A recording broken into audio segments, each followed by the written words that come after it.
Hello, ladies and gentlemen. We are group number 25. My name is Uday. He is Manpreet Singh, Natalia, and Kwaisa. So, our case is Australian Securities and Investment Commission versus Marina Corporation Limited. So, this case was judged by Justice Beach in 2015. In this case, ASIC was claiming that each of the directors working in Marina Corporation Limited had breached their duty to act with care and diligence in contravention of the section 180 of 1. The directors were involved in making a reckless decision about Marina Corporation Limited to take over our stock without secure proper ways of funding. Although, according to the judge, each and every director had made sure to abide by the business judgment rules under the section 180 of 2. The judge analyzed the obligations of the directors while risks and also looked in detail about the business judgment rules in the Corporation Act, and in the end came on to the decision that they weren't guilty of any charges. And the judge further explained whether the directors had exercised reasonable care and diligence. They should be judged on the following factors. He mainly mentioned two of the factors, which are the circumstances of the particular company concerned, including the size and type of the company and the terms of its constitution. The second one is the director's position and responsibilities, the director's experience and skills, the terms and conditions on which he has undertaken to act as a director. So the further parts will be explained by our group members. I'm passing it on to Manpreet Singh. Thank you, Uday. So I'm going to explain the duties and responsibility that were breached. So ASIC accused Mariner of contravening subsection 6312/B of Corporation Act. They said they publicly proposed a bid for all stock. ASIC also claimed that the decision was reckless as Mariner wasn't sure if they would be able to perform their obligations related to takeover of the stock. According to ASIC, Mariner had contravened with the subsection 104(h) of the Corporation Act, which means that they have engaged in a behavior which was deemed to be misleading and deceptive.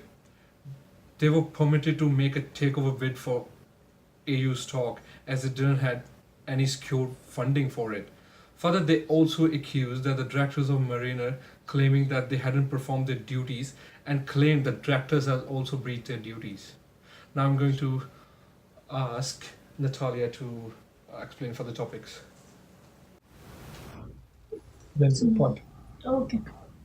According to the Australian Security Investment Commission, the Section 104(h) of the Corporation Act, a person must always conduct themselves in relation on the finance means, thus have and should never be looking and mislead and the maker. According to the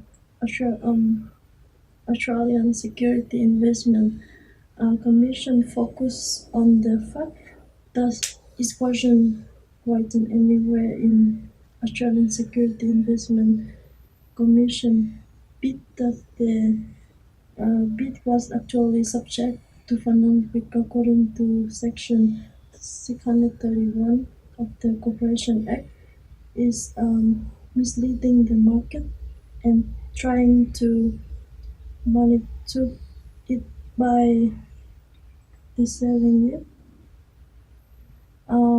The court believed this claim of Australian Security Investment Commission to be artificial as they found. Thus, the announcement made on 25 June is not be interpreted as if Marina was the power and the capacity to go about the bid without fund external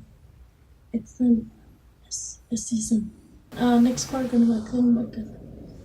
So I'll just choose the lessons that we can get from this case, and I'll conclude the case as well.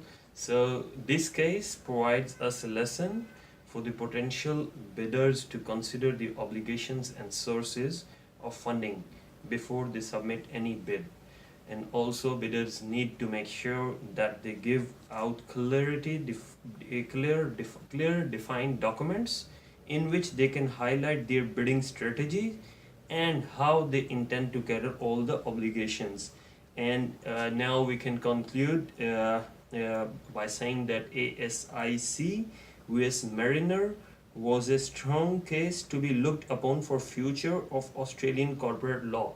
We saw in this case that how different sections and different rules can be misinterpreted by, as we can see that Justice Beach claimed that they were misinterpreted by Australian Securities IC in Mariner's case. Although the companies were willing to bid on a particular company for takeover purposes, they should make sure that before they file a bid, they explore each and every possible avenues from which they will be looking to pay for that. That's it. Thank you.